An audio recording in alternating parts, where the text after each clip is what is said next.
Hey guys, Damien here. So welcome again to the Baruch Ben Yosef series. I'm going to jump right into it, guys. You've been watching the videos before, so I understand that you got to be interested if you're just watching the series here.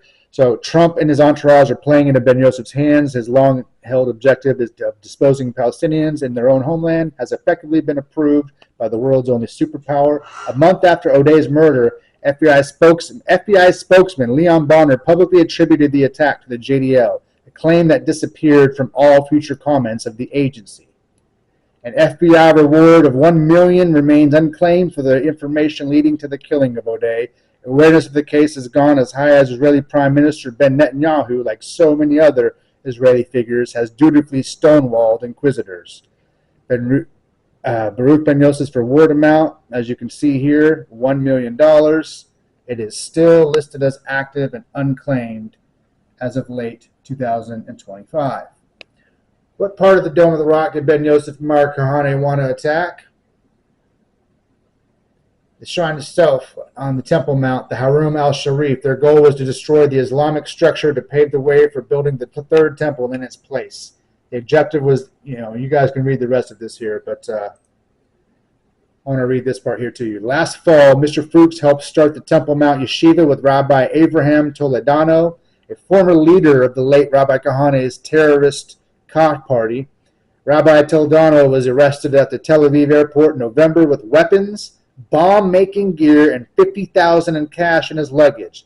A third yeshiva founder, Baruch Ben Yosef, born Andy Green in Brooklyn, was detained without charges in March. A long ball hitter in the Jerusalem Softball League, Ben Yosef, 35, has served several prison terms for attempting to bomb the Arab targets, including the Dome of the Rock. He is involved in airports busting him with explosives and bombs. The same group, the JDL, who has a guy named Jeffrey Smilo involved with the bomb plot in 72. His lawyer is Alan Dershowitz. Jeffrey Smilo also hired for 9/11 by our government. I've talked about this a few times. The yeshiva had planned a Guerilla Sacrifice of Lamb on the Temple Mount for Passover, which would have been the first real Passover lamb in 2,000 years, students claim. But those plans, like the yeshiva itself, fell apart after Ben Yosef's arrest. So, I know that sounds weird. You guys don't know what I'm talking about, but you have to just learn. Things you don't understand, learn it like I did. Because when you want to know what something is, you can really get a better idea of, oh, wait, what's a Guerilla Sacrifice of Lamb up Temple Mount? Well, let me tell you guys. It's to perform a ritual sacrifice on the Temple Mount, a practice that has been banned for nearly 2,000 years. Most recently, last week, Israeli police arrested 21 people who tried to bring a sacrificial baby goat onto the compound. These individuals were reportedly seen jumping over security barriers at the holy site.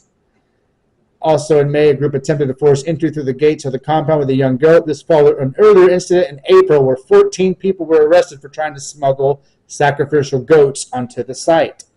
Don't you just love our tax dollars just trying to make it easier for these guys to be able to sacrifice goats?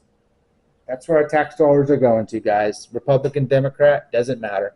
Jewish supremacy is the belief that Jewish people are superior to Gentiles. Okay, this is from the KACH Wikipedia page, I believe. That was from that. This is from something different. All right, so the JDL believe that Donald Trump's administration is far more favorable to their interests, with one activist claiming that sanctions on the far right of Israeli groups were lifted on Trump's first day back in 2025. The JDL has an ideology expressing support for Trump. The Aqsa Yehudit, again, stands for Jewish power.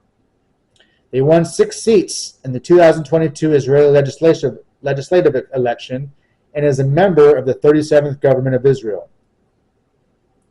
The government agreed in 2025 to a ceasefire in the Gaza war. The party and the Kahanist movement as a whole have been described as supporting Jewish supremacy and fascism. Okay, you see that there? Aqsa Yehudit supporting Jewish supremacy. That's what espousing means. It basically means supporting. After Ben Yosef earned, so guys, Don't call me a Nazi for saying, oh, these guys believe in Jewish supremacy. Call me a delivery man.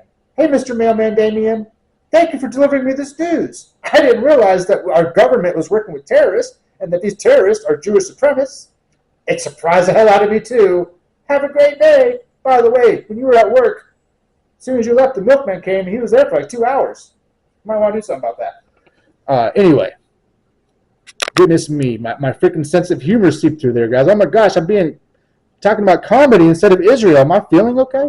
After Ben Yosef earned his law degree at Bar Ilan, his American allies funded, wait do you see this? His American allies funded the Association Center for Civil Justice, the ACCJ, a U.S.-based lawfare group that has earned millions of dollars and has funneled significant sums to Fuchs, Ben Yosef, and other Kahanists.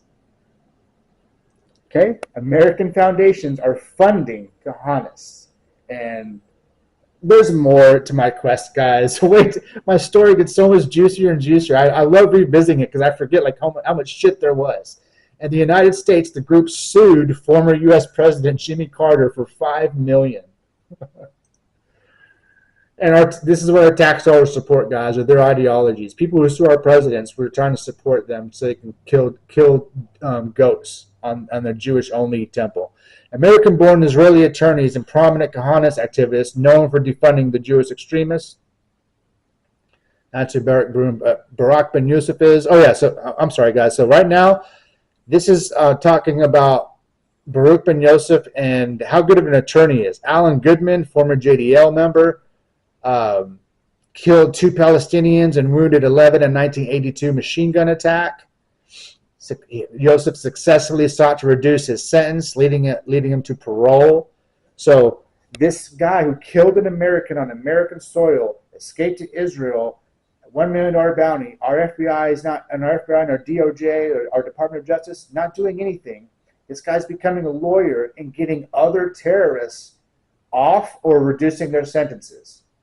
And Meir Kahane has a grandson named Meir Ettinger. And Meir Ettinger is the leader of a group called the Hilltop Youth. They are super extreme. Meir Kahane would be, oh, I'm so proud of you. You guys don't give up. And they don't. And that guy, Meir Ettinger's grandson, is he was arrested for burning a family alive, including a little baby, and he only served a little bit of time because this guy got him off. Don't you love where our tax dollars go? Ben Yosef represented current Israeli politician Itamar Ben-Gvir. Wait till you read this part, guys.